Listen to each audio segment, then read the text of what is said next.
Si les parece, comenzamos en honor a quienes pudieron conectarse justo a la hora, son las 5:30, así que pues damos inicio a nuestra conversación y a propósito, pues así lo denominamos como una conversación con Arturo Franco.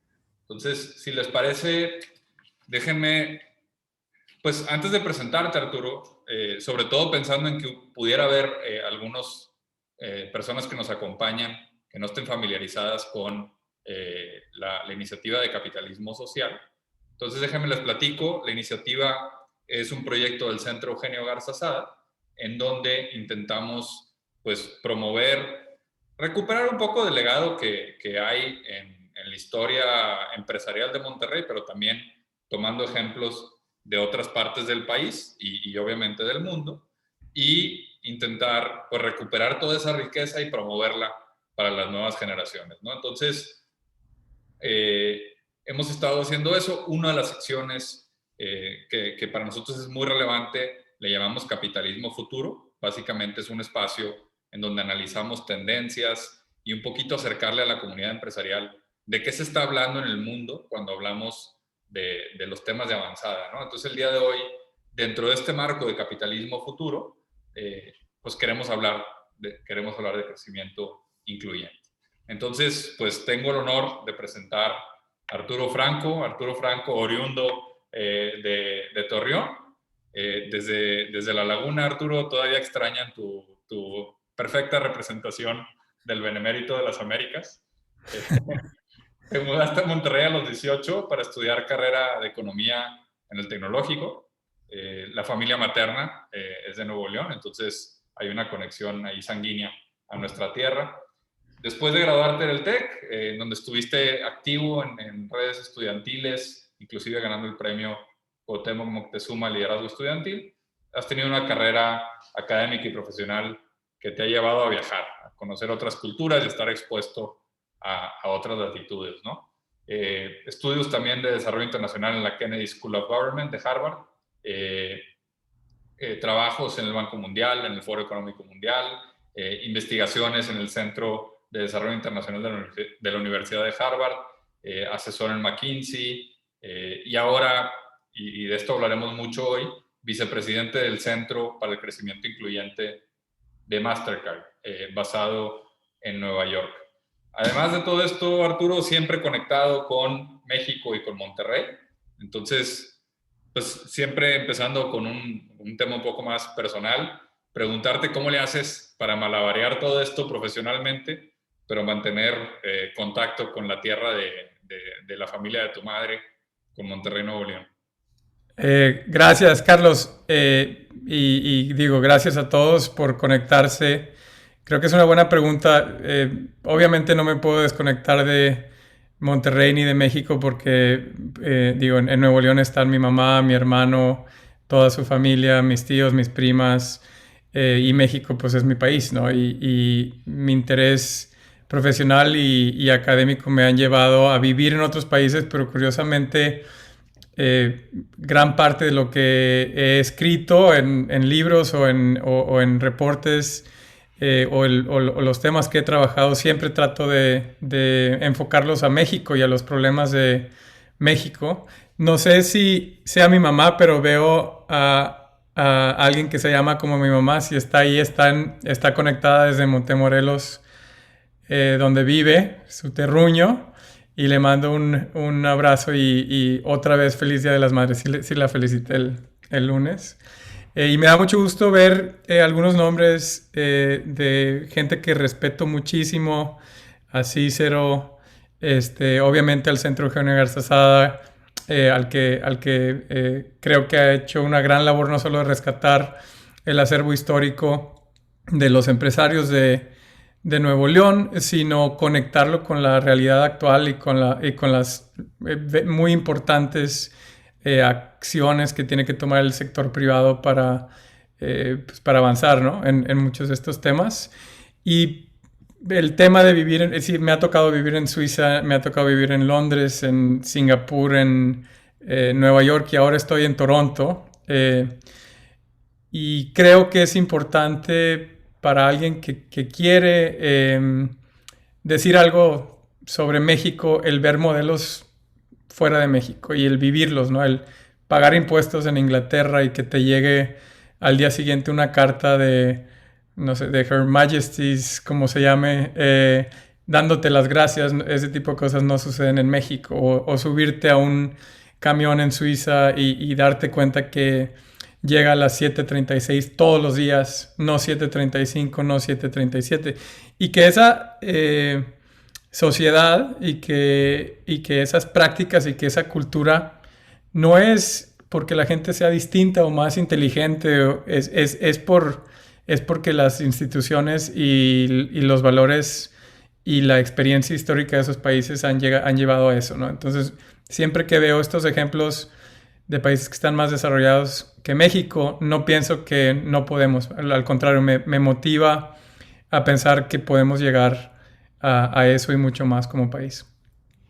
Padrísimo. Oye, Arturo, pues el último punto que tocamos en tu CV, en tu presentación amplia, es la vicepresidencia del Centro de Crecimiento Incluyente en Mastercard. Entonces, nosotros en la iniciativa Capitalismo Social sostenemos y promovemos mucho que la generación de valor social no está peleada con la generación de valor económico, ¿no? Entonces, la primera pregunta para conectar con los principios de la iniciativa sería por qué un gigante de la industria financiera como Mastercard le interesa tanto el tema de desarrollo incluyente y un poquito cómo lo están abordando. Sí, yo llevo 4 años, casi 4 años en Mastercard, pero la empresa tiene décadas contribuyendo a varios temas que conectan con el crecimiento incluyente, sobre todo en el tema de inclusión financiera, que es muy cercano a lo que una empresa de tecnología de pagos, de tecnología financiera puede hacer. De hecho, en el año 2018, Mastercard se comprometió a traer 500 millones de personas de la no bancarización a tener acceso a servicios financieros en 5 años. Y estamos por comenzar un segundo reto de otros 500 millones de personas, que representan una cuarta parte de las personas totales en el mundo, de los 2 billones de personas, de adultos en el mundo que no tienen acceso a servicios financieros. Entonces, una empresa que está en 200 países, que tiene 20,000 empleados, que está conectada, está en el centro del comercio entre bancos, entre empresas y entre personas, y que puede contribuir de una manera sustancial, con mucha escala, con mucha tecnología, a resolver algunos temas de inclusión. Yo creo que la respuesta que estás buscando es la que todos, creo que por sentido común, podemos llegar a la misma. No puede haber empresa exitosa en una ciudad fallida, en un estado fallido, en un país fallido. Si la sociedad no está creciendo, ninguna empresa va a crecer. Van a crecer a lo mejor en el corto plazo, pero en el largo plazo el único modelo sostenible de crecimiento, y eso lo podemos ver ahora con la pandemia, pero lo hemos visto muchas veces en la historia económica, es en el que se benefician el mayor número de personas posible. Y de ahí viene, creo que el compromiso de Mastercard con la inclusión y con el crecimiento incluyente. Y voy a darles un dato, algo que sucedió hace unos meses. Hubo un cambio de CEO, se fue Jay Banga y entró Michael Miebach. Y el primer compromiso que hizo Michael Miebach fue el ligar los bonos del top management de la empresa, cualquiera que es vicepresidente ejecutivo hacia arriba, con los objetivos de inclusión financiera y de sustentabilidad. O sea, nadie va a obtener un buen bono si su área de trabajo, aunque sea contabilidad, logística, back office, tecnología, no puede demostrar que contribuyó al objetivo de inclusión financiera o al objetivo de sustentabilidad. Yo creo que eso es algo que muestra liderazgo, que muestra compromiso y que además crea los incentivos correctos dentro de la empresa. Totalmente, y creo que ese es un tema, Arturo, que nos interesará mucho pues, escuchar, ya que te toque vivirlo, cómo lo interioriza la empresa y qué resultados tiene, ¿no? Pero muy buen ejemplo y a riesgo de irnos por la tangente, te invitaría a que regresemos un poco en el reporte que escribiste el año pasado. junto con la fundación de BCG y algunos premios Nobel de Economía, marcaban a la desigualdad como uno de los grandes retos del siglo XXI, si acaso el más importante, ¿no? ¿Cómo llegaron a esa conclusión? ¿Por qué piensas eso? ¿Y cómo lo aterrizarías a nuestro país, Arturo? Sí, yo creo que es una pregunta importante. No me voy a meter mucho en la teoría, pero a lo mejor ligarlo un poquito con mi propia experiencia en los últimos 20 años desde que estudié economía en el TEC hasta hoy. Y creo que hay como eh, tres actos o tres grandes momentos en la historia económica del mundo y estamos empezando a vivir el tercer acto de la historia económica del mundo. Eh, el primer acto, y esto lo escuché alguna vez de Larry Summers, que fue presidente de Harvard, es que antes del año 1820 todo el mundo era pobre. O sea, el promedio de ingreso del mundo durante miles de años era $400 per cápita. Entonces sí había reyes y virreyes y había grandes fiestas en palacios en Francia, etcétera. O sea, había gente rica. Pero si tú promediabas toda la riqueza que había en el mundo durante todos esos años, la mayoría de la gente, 90% de la gente vivía en subsistencia.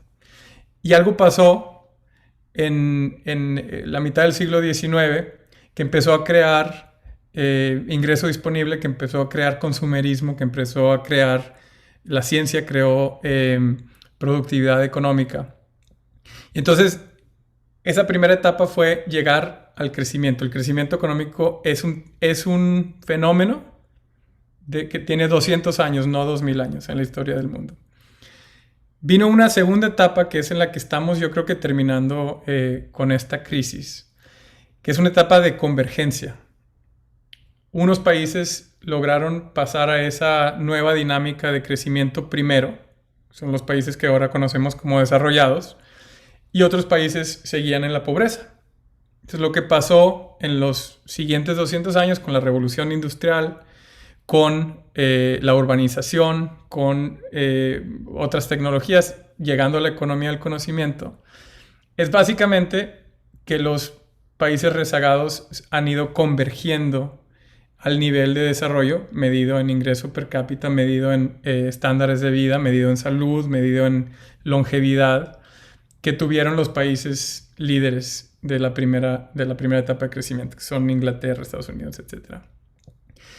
Entonces hay una segunda etapa de convergencia. Y después estamos en la tercera etapa, que yo creo que empieza en los años 80, en donde nos empezamos a dar cuenta que sí se puede llegar en promedio al nivel de ingreso más alto, que los coreanos multiplicaron su ingreso promedio por 4 veces desde que yo nací en 1980, que los singapureanos lo lograron, que China e India sacaron a billones de personas de la pobreza, pero que tenemos que empezar a ver la distribución dentro de los países.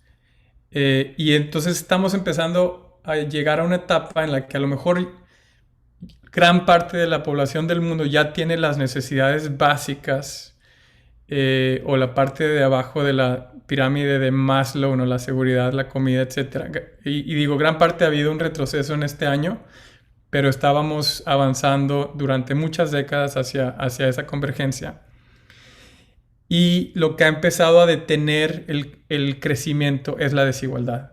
Entonces estamos entrando a una etapa en la que la desigualdad se ha convertido como en el ancla.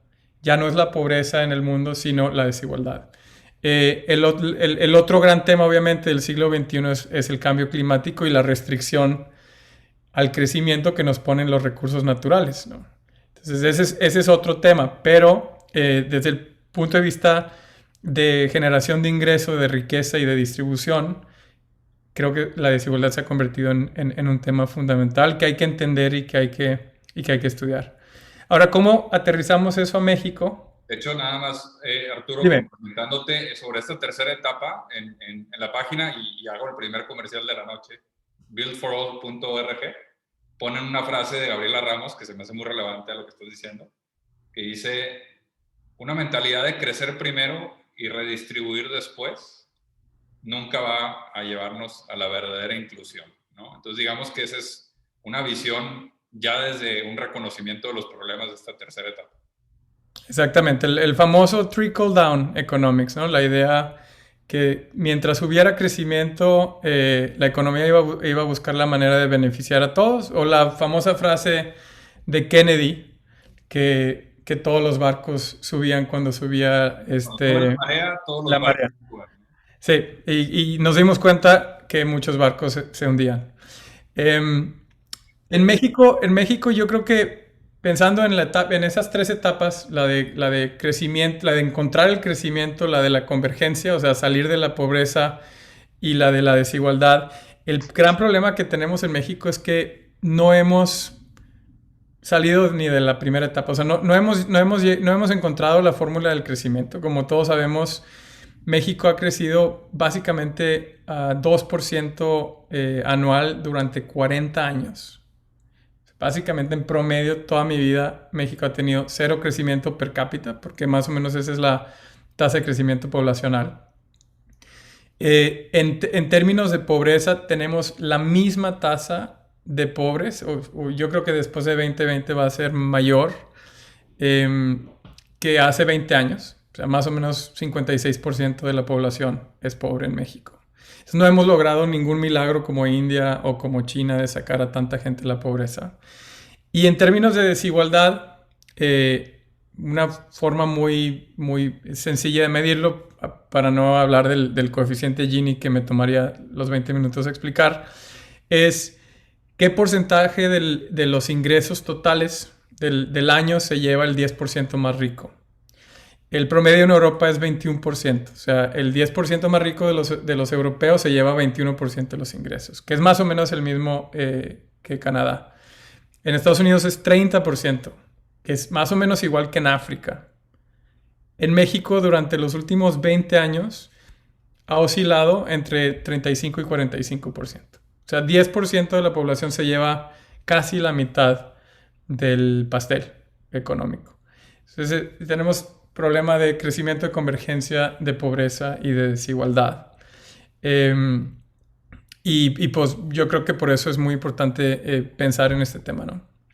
Sí, cuando hablaste de las tres etapas, pensé que ibas a culminar en la coyuntura actual. Entonces, por si todo esto fuera poco, la crisis de crisis, llega la pandemia, y hay un dato que ustedes marcan aquí también, haciendo este balance de lo bueno y lo malo del crecimiento económico, de que se calcula que entre 71 y 100 millones de personas serán empujadas a la extrema pobreza durante la pandemia, ¿no? Sí. En otra ocasión, Arturo, escuché que mencionabas, nuevamente hablando del tema de inclusión, cómo la pandemia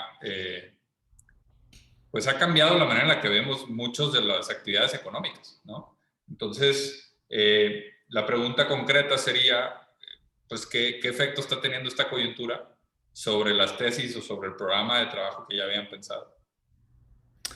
Sí, mira, nosotros, te digo, el Centro para el Crecimiento Incluyente existe desde 2014. Yo empecé a trabajar ahí en 2017, 2018 y ya sabíamos que había una gran ola o una gran crisis de desigualdad, o sea, que venía un tema fuerte de la distribución de los recursos, de la distribución de las oportunidades, sobre todo, pero de buscar modelos de crecimiento que fueran en donde más gente se beneficiara. Y veníamos estudiando el tema y haciendo pilotos y pensando en qué países lo estaban haciendo bien. Pero cuando la economía parece que está funcionando y el contexto de cuando llegó la pandemia es que estábamos en la mayor expansión económica de la historia del mundo. 128 meses continuos de crecimiento. 128 meses desde la última crisis en 2008, básicamente.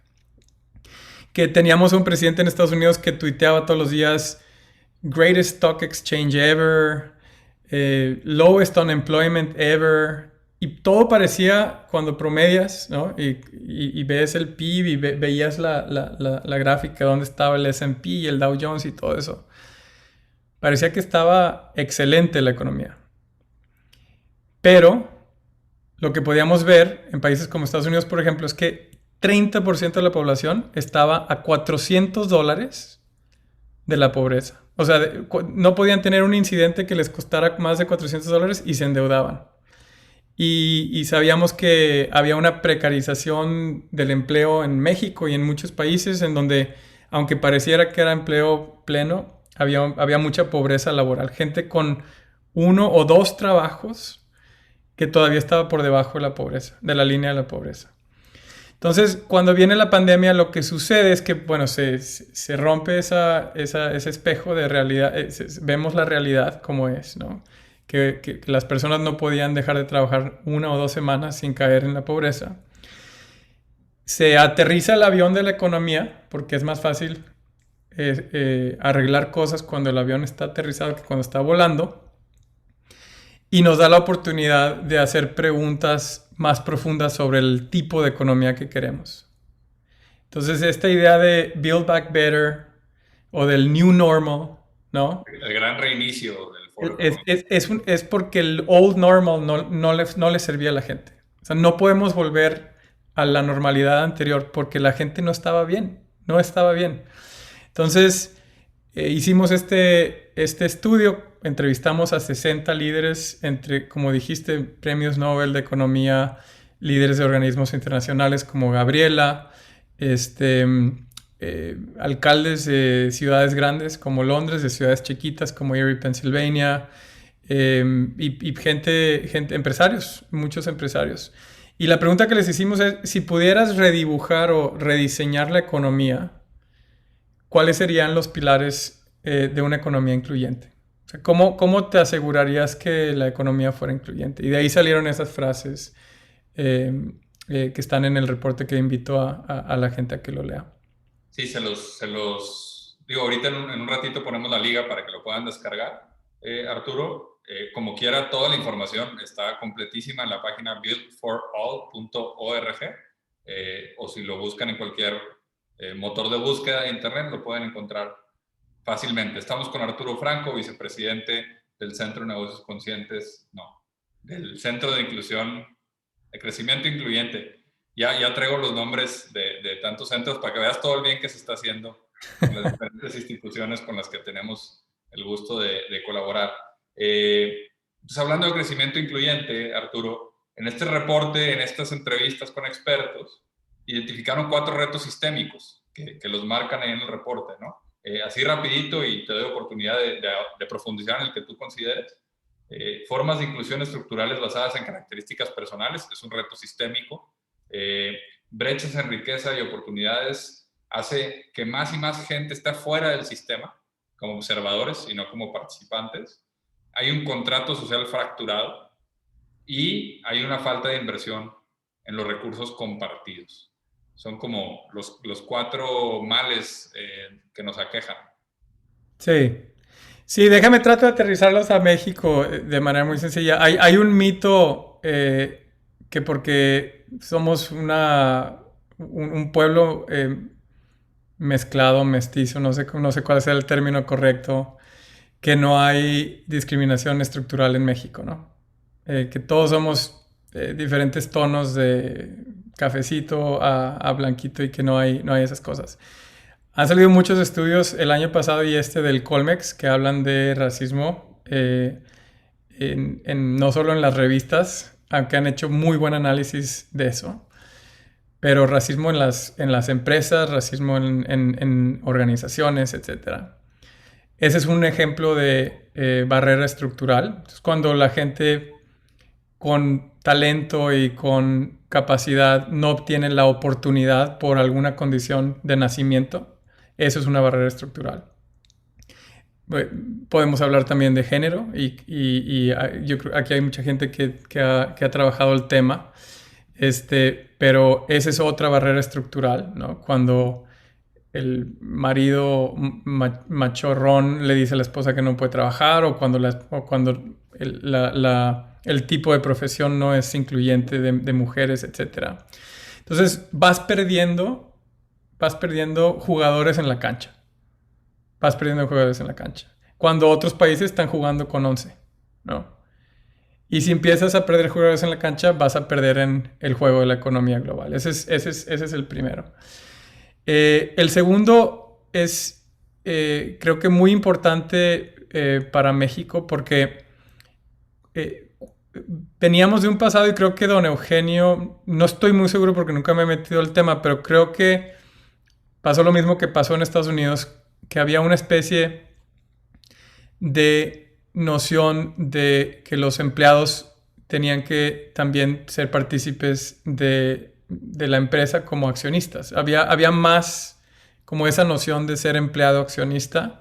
Se ha perdido mucho eso. Menor y menor porcentaje de la población en el mundo, de todos los países en el mundo en general, tienen acciones de empresas, tienen capital, menos y menos personas tienen un activo, digamos que no sea su trabajo en la economía. Entonces, cuando menos y menos gente tiene capital, pues se concentra las ganancias en menos gente y hay una especie como de desasociación con el motor económico, ¿no? Eso lo hemos visto mucho en Estados Unidos. El contrato social es esta idea de que los trabajadores y los empleadores se repartían los beneficios, sobre todo cuando había crecimiento en la productividad. Eso se rompe en los 70s. Hay muchas gráficas que muestran eso por automatización, por robotización, por tecnología, pero también por cambios en leyes laborales, flexibilización de las leyes laborales, etcétera. Se pierde un poquito la voz de los empleados. Eso es algo, yo creo que en México también ha sucedido. Y vemos salarios reales que se quedan en el mismo nivel durante décadas, ¿no? Otra vez, no se puede tener una economía exitosa en un país fallido. No le puedes seguir pagando a los trabajadores lo mismo por 30 años y esperar tener consumidores del otro lado. No le puedes pagar lo mismo al mismo salario mínimo durante 60 años a los mexicanos y pensar que con una inflación como la que hemos tenido no van a caer en la pobreza, ¿no? Entonces, son cosas como muy obvias, pero es un contrato que se rompe. Y entonces con todas estas barreras lo que hicimos fue pensar en cuáles son las soluciones que hemos visto que funcionan en el mundo y más o menos las organizamos en una especie de modelo, ¿no? Que le llamamos el framework. Para acompañarte. Ahí lo deben estar viendo. Si quieres, pues tú abórdalo y ahorita cerramos aterrizándolo, ¿no? Sí, con mucho gusto. Entonces, hablamos de los problemas de la economía, o sea, qué hizo que la economía fuera excluyente, qué hizo que se fuera haciendo más chiquito el número de personas que se repartían el pie, o el pastel, o la torta. Y pensamos que teníamos que poner un modelo sencillo que un futuro gobernador de Nuevo León pudiera entender. O gobernadora.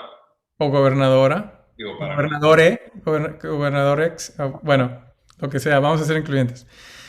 Y que además pudiera ayudar a dar, digamos, una visión de cuál sería una economía ideal en el futuro. Entonces, una economía ideal hacia el futuro es una en la que todo el mundo tiene acceso equitativo a recursos y oportunidades. Una economía ideal es una en la que estamos trabajando constantemente en asegurarnos que el piso es parejo para empresarios, para empresas y para trabajadores. O sea, que cualquier empresario tiene las mismas oportunidades que el otro y de eso podemos hablar mucho de cuáles son los retos en México.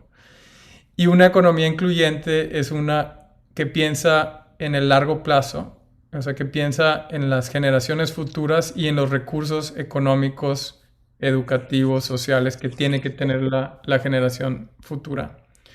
Y dentro de cada uno de ellos, y lo pueden ver en la página, pero digo, también se pueden meter más a fondo en el reporte, lo que hicimos fue decir cuál es la responsabilidad del sector público, del sector privado y del sector social para avanzar en estas tres áreas, ¿no? Y esto se puede adaptar a cualquier país. Obviamente El lugar en el que comienzas es distinto en cada país, pero lo que hicimos fue pintar una especie de mapa de ruta, ¿no? Hacia lo que podríamos llamar una economía incluyente. Sí, ustedes están hablando como de acciones macro, ¿no? La intención obviamente es, pues son algunas líneas generales, habría que puntualizar, pero revisando esas líneas generales que proponen, Arturo, muchas de ellas casualmente hablan de la necesidad de colaboración entre sectores, ¿no? Y muchas de las líneas sugeridas de acción es, pues, coordínate con el sector público o sociedad civil, una mejor coordinación con empleadores, etcétera, etcétera. Eh, Aquí te confieso un poco mi sesgo personal. Yo comparto esa idea de que uno de los retos principales es justo la colaboración. Entonces te preguntaría si han visualizado pues algunos cómo, ¿no? O sea, porque más o menos resulta obvio que es necesaria la colaboración, pero de pronto no es tan sencillo, ¿no? Entonces no sé si este framework o esta guía que ustedes marcan pudiera ser como la excusa para traer los sectores a la mesa.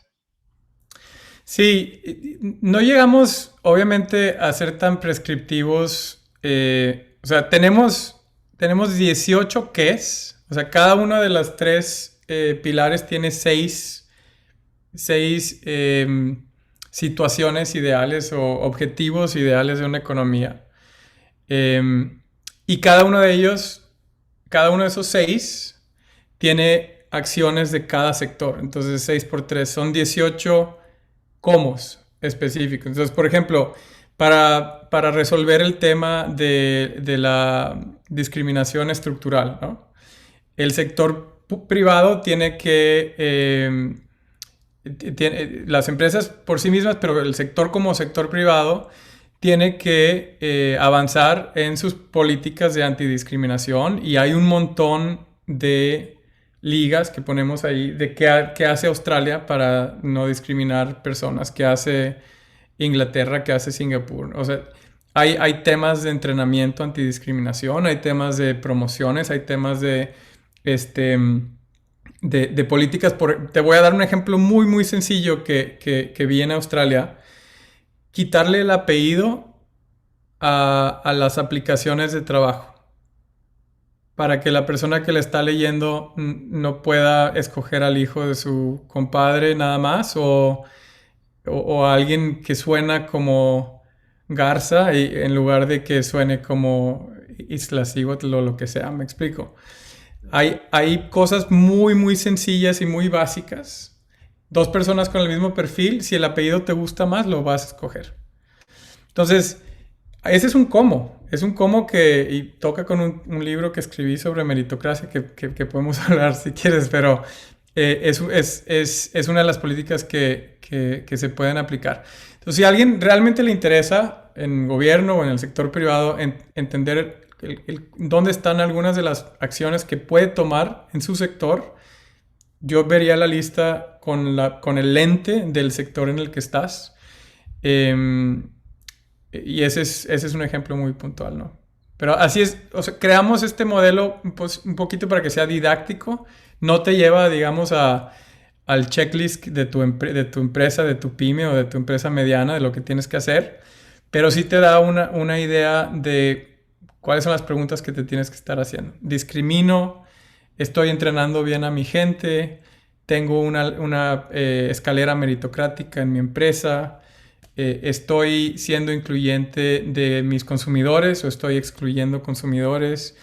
¿Estoy creando en mis empleados un camino hacia la creación de riqueza o solo les estoy dando dinero? Y una pregunta muy importante para empresarios. ¿Tengo empleados que viven en pobreza?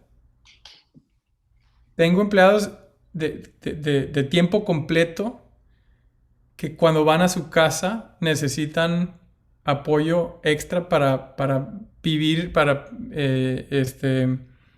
comer y para lo básico? Porque si tienes, y esto es algo que acaba de hacer PayPal. PayPal se dio cuenta, después de un análisis que hizo interno, que tenía empleados en pobreza laboral. O sea, empleados de PayPal con gafete y con email de PayPal. Obviamente en áreas más de back office, etcétera, que no ganaban lo suficiente para vivir en Estados Unidos por encima de la línea de pobreza, que tenían food stamps y welfare, etcétera, y lograron cambiar eso, ¿no? Entonces, esa es una, digamos, una manera en la que yo pensaría en la utilidad de este reporte. Oye, Arturo, mi última pregunta, y me gustaría ya abrir a conversación. A veces habrá quien piense o habrá quien prometa que estos cambios tan necesarios y estructurales y de fondo vendrán de un gobierno, vendrán de un gobernador o gobernadora, o vendrán del ejecutivo, o qué sé yo, ¿no? Y luego habrá quien diga, no, bueno, como no van a venir del sector público, tienen que venir del sector social o tienen que venir del sector privado.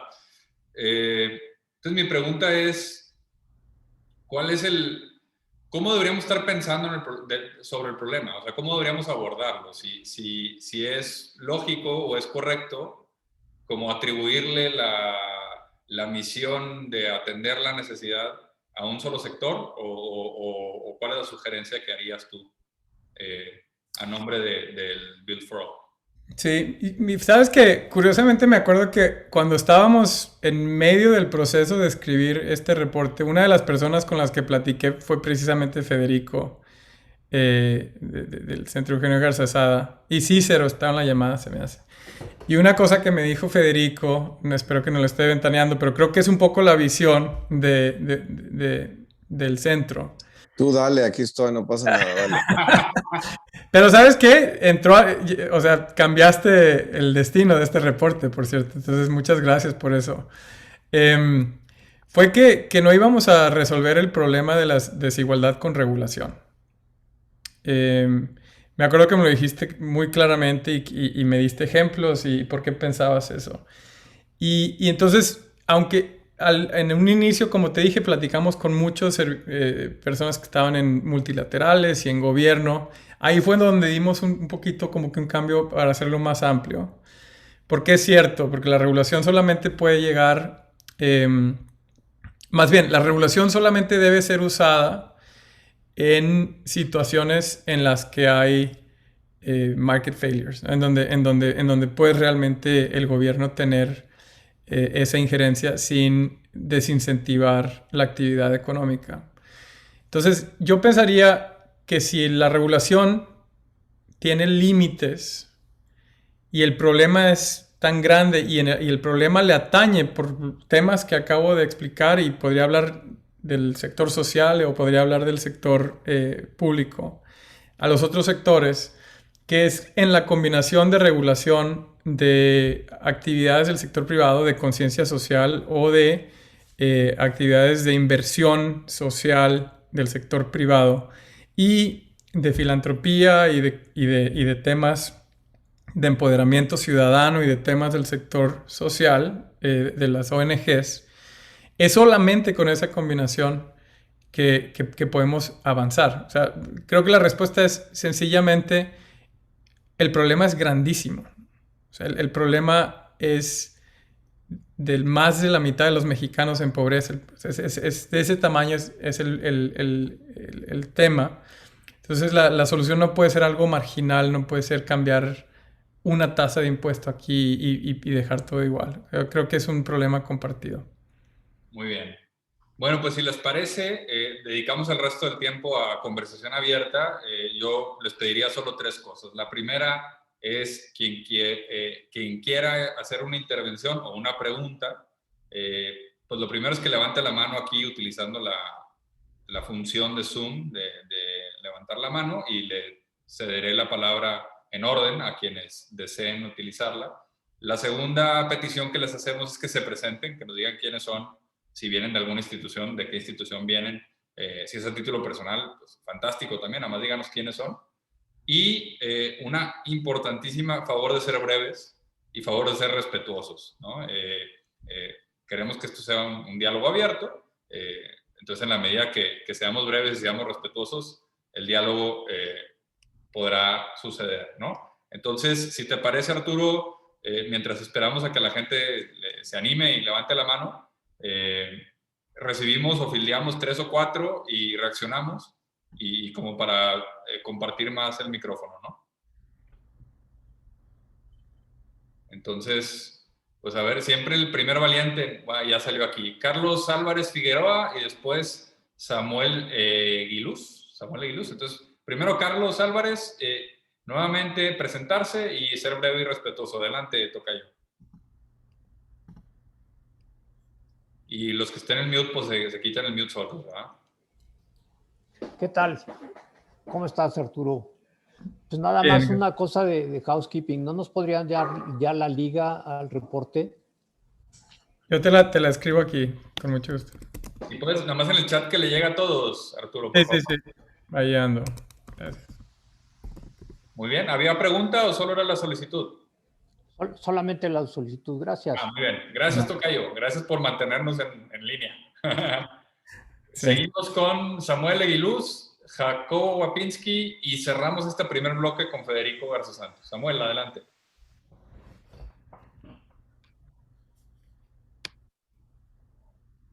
Hola, ¿qué tal? No sale mi fotografía, no puedo entrar a la cámara, parece ser que alguien me tiene que dar permiso.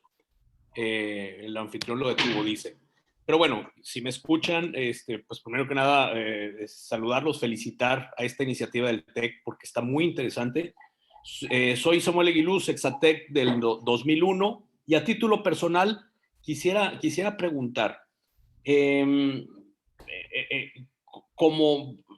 Vaya, en mi experiencia personal, Mastercard, cuando inició la pandemia, igual que muchos mexicanos, me quedé atorado por una cantidad enorme, y la verdad que pude salir con una cantidad muy pequeña. O sea, no me imaginé que con tan poquito dinero pudiera saldar ese detalle con la institución HSBC, a la cual ya le hice publicidad. Pero bueno, mi pregunta es, esa deuda o esa deuda, ¿quién la absorbe? ¿El Estado?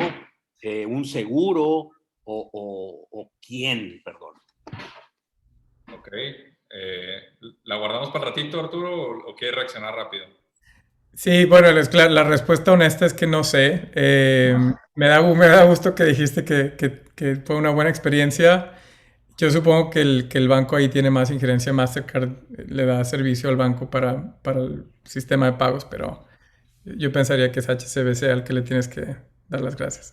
Que agradecer. Bueno, en realidad la pregunta tiene que ser un poquito más amplia en el sentido de que ¿cómo pueden los estados, o en este caso las empresas, ayudar a que floten nuevamente los ciudadanos, como que floten nuevamente los pequeños empresarios, pues que no dependemos de un sueldo, sino en mi caso particular, pues me cerraron mi escuela, tengo una escuela de idiomas y la cerraron por la pandemia, lógicamente, y bueno, pues eso resiente mucho un pequeño empresario. No, 100% de acuerdo, y yo creo que hay que pensar, cualquier persona que te diga que sabe algo de cómo salir de esta crisis está mintiendo completamente. Porque es difícil pensar que hemos estado en esta situación en el pasado. O sea, hemos estado en crisis de un sector o de dos sectores o de un país o de dos países o que se viraliza a 6 países, etc. Yo creo que nunca, desde que tenemos esta economía, y por eso me gusta empezar con el cuento del crecimiento económico histórico, nunca hemos tenido una crisis tan global, tan alargada, que pega a tantos sectores, tan clara en la desigualdad que existe, porque realmente fue una crisis básicamente que dejó que las personas que podían pasar su trabajo en línea siguieran ganando el mismo dinero, y que las personas que son los invisibles de la economía, que se convirtieron en los esenciales de la economía, son los que más se afectaron, ¿no? Los que tenían que estar en persona. A mí me gustaría pensar que yendo al futuro, o sea, lo primero que se me ocurre es que tenemos que quedarnos con esta noción de esenciales, ¿no? Creo que esta crisis nos dejó saber quién nos da de comer, quién nos trae cosas, quién es realmente esencial y si les estamos dando lo que merecen por ese trabajo. Y en el tema más macro, estamos experimentando, todo el mundo está experimentando con niveles de endeudamiento público que hace 2 años se hubieran reído todos los economistas del mundo, ¿no? Entonces hay toda una teoría nueva monetaria y hay un libro que se llama The Deficit Myth y hay toda una onda post-keynesiana nueva que me podría meter, pero creo que la respuesta es estamos en nuevo territorio y realmente no sabemos qué va a pasar. Gracias por la pregunta. Seguimos con Jacobo y después de Jacobo, Federico. Jacobo, adelante. Bien, creo que en mi caso sí se abrió el video. Perdón, ya permití video gracias al comentario de Samuel. Ya les di permiso, ahora sí, ya Samuel, discúlpame que... Eres un autócrata, Carlos, eres un autócrata. Bueno, primero, hola, Jacobo. Muchas gracias por la invitación y gusto en verte, Arturo. Y Carlos, obviamente, te veo más seguido que Arturo, que se nos fue un poco más lejos. Gusto en saludarles. Y a todo el público. Me quedé un poco confuso con la pregunta anterior porque pensé que de lo que estábamos hablando era que cómo hacemos para hacer correcciones en lo que ha sido este modelo de desigualdad que ha causado tantos problemas, ¿verdad? Con esa impresión me quedé. Que es decir, este malestar y esta caída en bienestar colectivo está muy propiciada por la falta de una distribución correcta y que nosotros como empresarios podríamos o deberíamos de trabajar en ella. Me quedé con esa pregunta, o sea, pensé que eso era lo que se estaba preguntando porque entonces voy a hacer una observación. ¿Sí? ¿Estoy en lo correcto?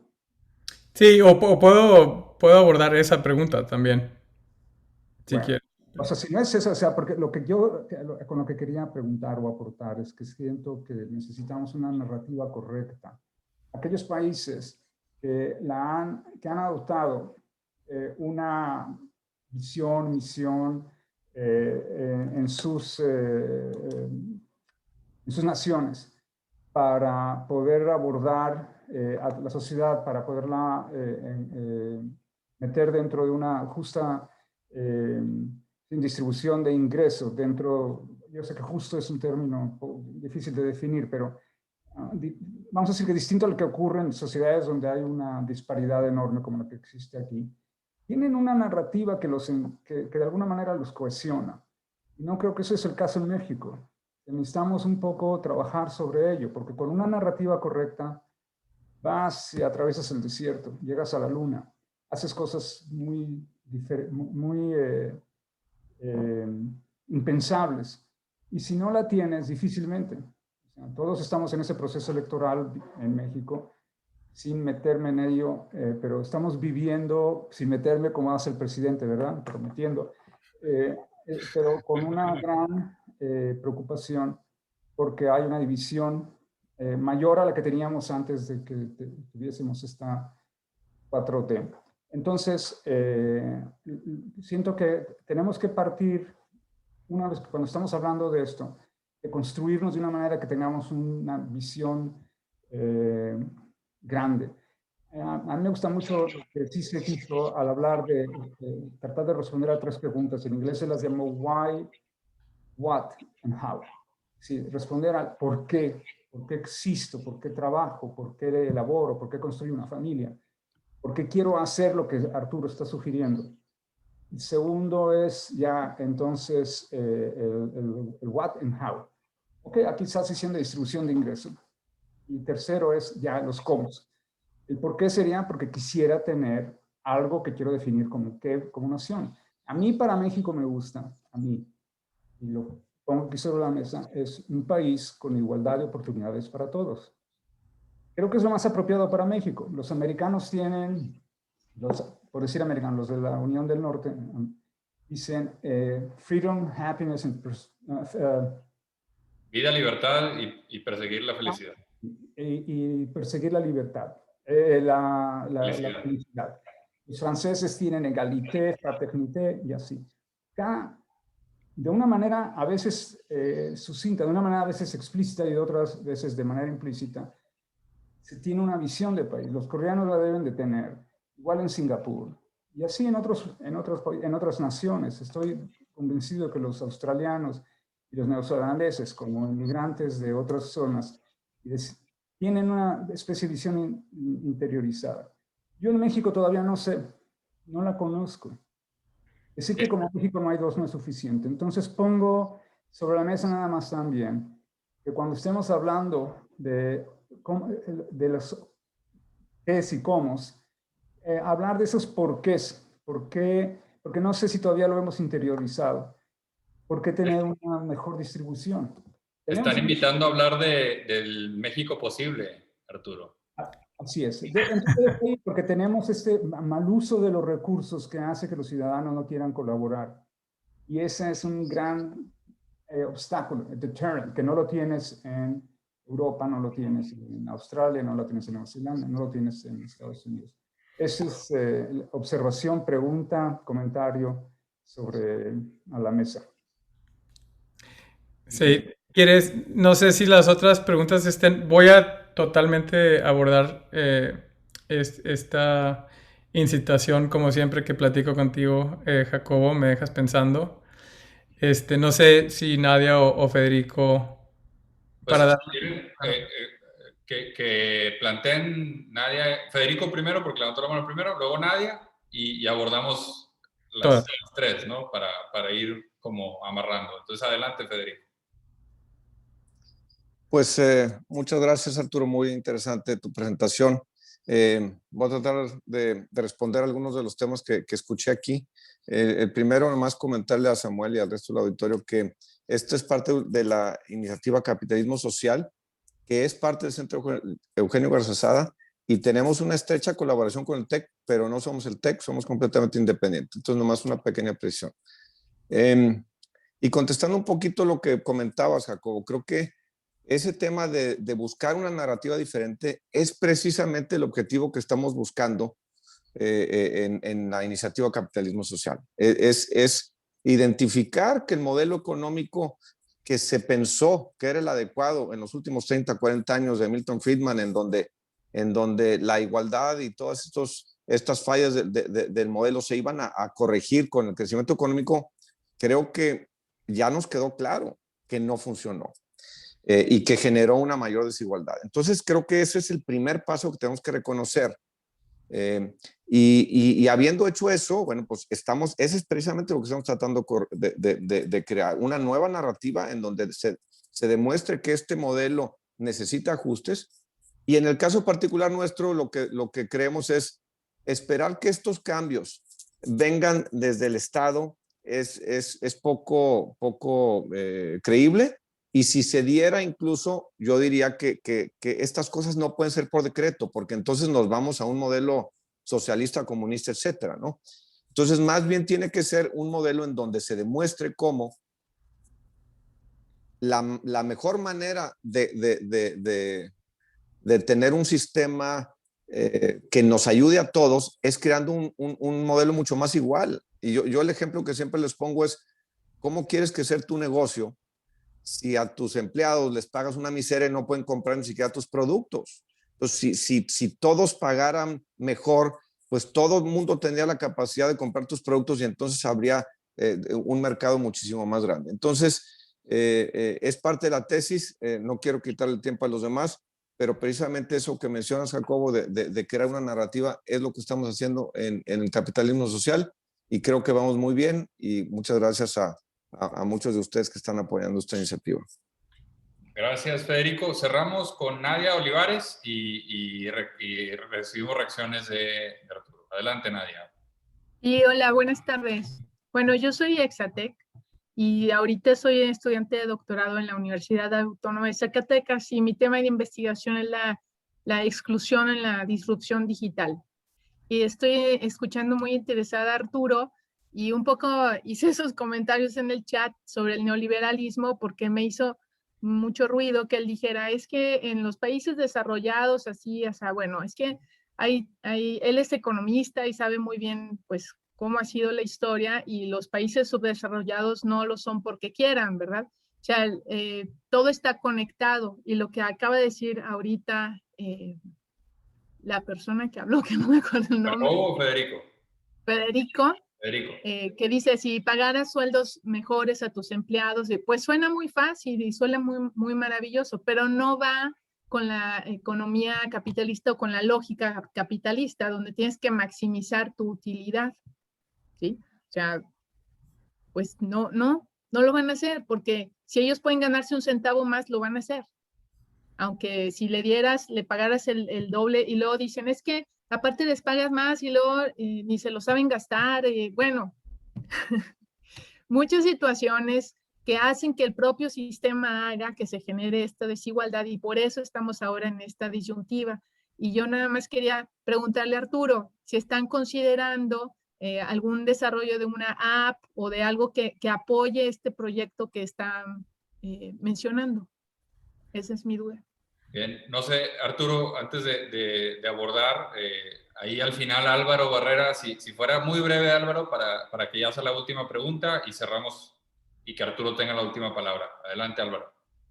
Sí, bueno, pues mi pregunta se me hace que iba a ser muy larga, pero no, de entrada una disculpa porque entré tarde y bueno, puntualmente quería preguntarte a ti Arturo, Federico, que va muy bien con esta corriente de capitalismo social, nomás, ¿cómo podemos medirlo? ¿Cómo poder definir cómo van avanzando? Esa sería una pregunta, y cómo. Y luego, específicamente, no sé si en algunos puntos nos puedan decir cómo podemos apoyar a esta iniciativa que sin duda es la correcta.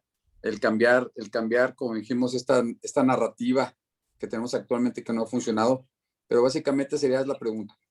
Muy bien, entonces Arturo, vamos a cerrar contigo. Tenemos sobre la mesa el tema de la narrativa, el tema del neoliberalismo y el tema de los cómo medir y cómo apoyar. Entonces, perdona, Carlos, bien breve, pero no me expliqué correctamente. Agradezco a Federico, a Francisco la respuesta de una narrativa en relación a esto. Yo me refería a algo más amplio, a una narrativa como nación. ¿Sí? Sí. Creo que es más grande y explicaría un poco a Nadia, ¿verdad?, lo que tratamos. Porque, por ejemplo, si dijéramos o dijésemos, si aceptáramos que lo que queremos es una nación con igualdad de oportunidades para todos, y ese es el gran porqué, ¿verdad? Esa es la gran visión. Entonces nos vamos en los qué y en los cómo. Y en los cómo se diría, bueno, ¿cómo lo hago? Quizás para llegar a ello, lo más fácil, un camino, alguien puede decir, es una excelente educación para tener esa visión, para llegar a ella. Entonces, a lo mejor se logra con mejores sueldos, a lo mejor se logra con mejor educación, donde los enseñamos a pescar, mejor que nada más estar siendo recipientes pasivos de mayores ingresos. Por eso es que sí creo que es importante hacer esta distinción. No es que estoy en desacuerdo con lo que está diciendo Francisco, sino que estoy ampliándolo, ¿verdad?, a tener una visión un poco más amplia con respecto a lo que queremos lograr. Perdón que volví a interrumpir. Gracias, Jacobo. Pues ahora sí, Arturo, te escuchamos para el cierre. A ver, déjame voy a empezar con el tema de Jacobo porque llevo, yo creo que ya más de una década viendo el mismo análisis de los problemas de México con 3 o 4 gobiernos distintos, ¿no? Entonces, cuando te dicen cuál es el problema económico en México, cuáles son los problemas de México, siempre lo que te presentan es una lista de síntomas. Baja productividad, informalidad, etcétera, baja participación laboral, que solo 2 de cada 10 mexicanos terminan la prepa, etcétera, etcétera. Son síntomas. Y yo siempre siempre he pensado que es como si llegara alguien a ver a un doctor y le dijera, ¿sabes qué? No puedo dormir, no me puedo levantar en la mañana, me siento cansado, desganado, etcétera. Esos son síntomas, ¿no? Lo que te falta es algo más, es algo más profundo, como dice Jacobo. O sea, lo que te falta, si tienes esos síntomas, tomo demasiado, etcétera, pues estás deprimido, compadre. Estás deprimido. ¿Y por qué estás deprimido? Porque no tienes autoestima, porque no tienes razón de vivir, porque, etcétera, ¿no? Entonces, ¿cuál es el problema de fondo de México? Comparto con Jacobo, trabajé con Salvador Alba y con José Antonio Fernández en este libro de un México posible. Es una falta de una visión que inspire a los mexicanos a trabajar juntos. 100% de acuerdo contigo. Y todo lo demás son síntomas de ese problema fundamental. No tenemos motor. No tenemos motor en el país. La pregunta es ¿cuál es el motor? ¿Cuál es un motor que unifique a los mexicanos y que todos nos sintamos cómodos con ello? Entonces toco el tema un poquito de Federico y un poco de Álvaro. Si seguimos midiendo el progreso y seguimos midiendo el desarrollo y seguimos midiendo el éxito del país con las mismas medidas de siempre, que es el crecimiento económico, el PIB, estas medidas agregadas, nunca vamos a ver el problema. Porque el problema de México, aunque tenemos un problema de crecimiento y tenemos un problema de desigualdad y tenemos un problema de pobreza, como dije al principio, no es material, es un problema de equidad, es un problema de oportunidad, es un problema de que todos tengamos los mismos derechos y nos veamos los unos a los otros como dignos ciudadanos y participantes de la misma sociedad y tengamos nuestra mano en la espalda de los otros en lugar de en la cara de los otros. O sea, el tema de los cangrejos que ya sabemos, etcétera, ¿no? Entonces, para mí, cuando ya entrado en tequilas, nos ponemos a platicar de cuál es la visión que tengo de México, siempre me acuerdo, y voy a compartir la pantalla, siempre me acuerdo de you disabled it. Siempre me acuerdo de este artículo que salió hace unos años en la revista. En la revista Wired, una revista americana, de esta niña. No sé si alguien se acuerda del nombre. ¿Quién es ella? ¿Alguien se acuerda del nombre? The Next Steve Jobs. Es una niña que sacó 921 puntos en la prueba enlace. En Tamaulipas, en un pueblito en Tamaulipas. ¿Alguien se acuerda del maestro? ¿Cómo se llamaba el maestro? Que además de ella logró que 9 otros estudiantes del mismo salón sacaran 2 desviaciones estándar por encima del promedio nacional en la prueba enlace. No, se nos olvida esta gente. Yo he seguido un poquito a Paloma porque una ONG que conozco la apoyó. Y les cuento la historia trágica de Paloma Noyola. Salió en la portada de Wired Magazine con el título The Next Steve Jobs en un artículo que decía los genios están en todos lados. Unos años después, es Reynosa, no Matamoros, terminó su prepa y le dieron alguna beca en una universidad, va a estudiar leyes y va a entrar a un partido político y va a hacer no sé qué con su vida. No es la siguiente Steve Jobs, no va a generar empleos. Realmente no tuvo el apoyo que necesitaba. Y los otros 9 estudiantes que estaban en su secundaria, que sacaron también muy por encima del promedio de la prueba de enlace, terminaron básicamente como todos los jóvenes de México, embarazadas, dropouts, en la cárcel, etc. Ese es para mí, en una historia, el problema de México. y la visión de México. Que no importa en dónde nazcas, tengas la misma oportunidad de ser Steve Jobs si eres un genio. Porque eso quiere decir que no solo no tenemos a los 11 en la cancha, como dije hace rato, sino que ni siquiera sabemos cuáles son nuestros mejores 11 en el país. Si usáramos la misma energía y el mismo sistema que usamos para encontrar futbolistas en México y el mismo nivel de inversión que tiene el ecosistema de clubes de fútbol del país para encontrar genios, para encontrar ingenieros, para encontrar políticos, para encontrar economistas, para encontrar arquitectos, seríamos otro país. Pero eso pasa por una cosa que es lo que Jacobo dijo y Federico también, que es dejar de pensar en crecimiento, dejar de pensar en uno mismo, dejar de pensar en tus hijos y en tu familia como lo único que importa en este país y empezar a pensar que las palomas noyolas de México pueden ser tus hijos también y que merecen las mismas oportunidades que tú y que tus hijos el trabajo de tus hijos podría depender de ella. Porque Steve Jobs creó trabajos muy buenos para mucha gente. Entonces, si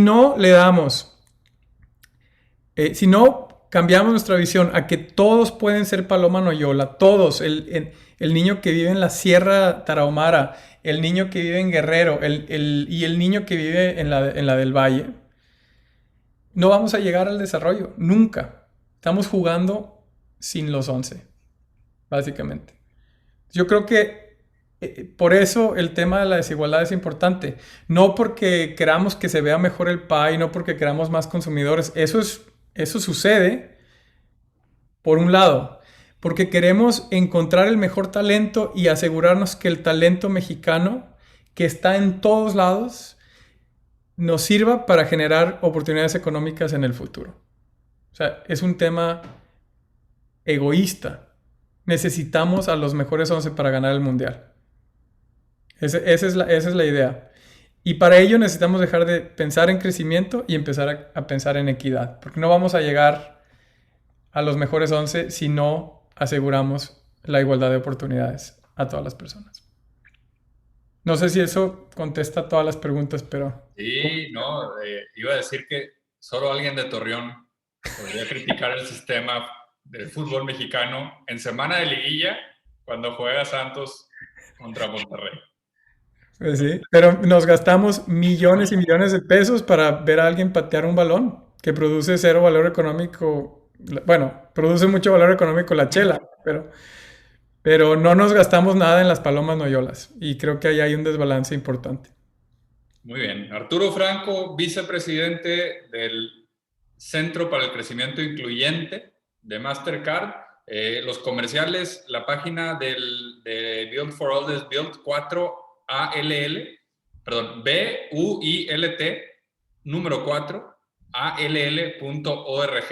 Ahí viene el resumen del reporte y viene la liga de descarga del reporte completo, Arturo.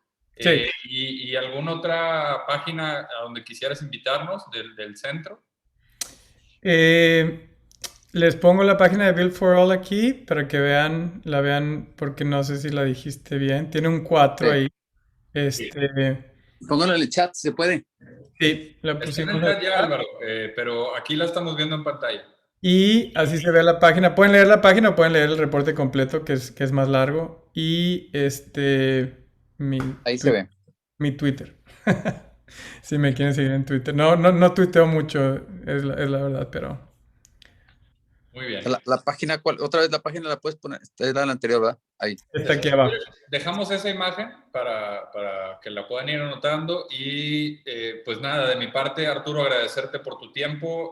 Esperemos que esta sea la primera de muchas conversaciones que tengamos en el marco de la iniciativa Capitalismo Social y pues cierro con el anuncio ahora sí de mi parte.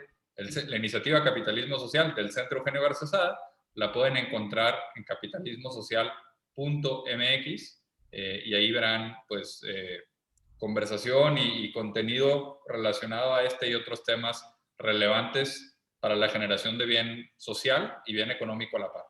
Entonces, pues nada, agradecidos con todos ustedes por sumarse el día de hoy y sobre todo contigo, Arturo, por compartirnos tus ideas, tu tiempo y pues la esperanza con la que nos dejaste el final. Pues espero que sea esperanza y me da mucho gusto ver a tanta gente que admiro y que respeto tanto y pues de mi terruño y a mi mamá que está en Montemorelos, ahí me la cuidan. No la he podido ver en año y medio, yo creo, pero pues ya pronto, esperemos. Ya hay que ir planeando el viajecito. Así es. Muy bien. Bueno, pues muchas gracias. Nos vemos en la próxima en capitalismosocial.mx. Saludos. Gracias, hasta luego. Hasta luego, gracias. Un abrazo. Saludos, gracias Jacobo, gracias Federico, gracias Álvaro.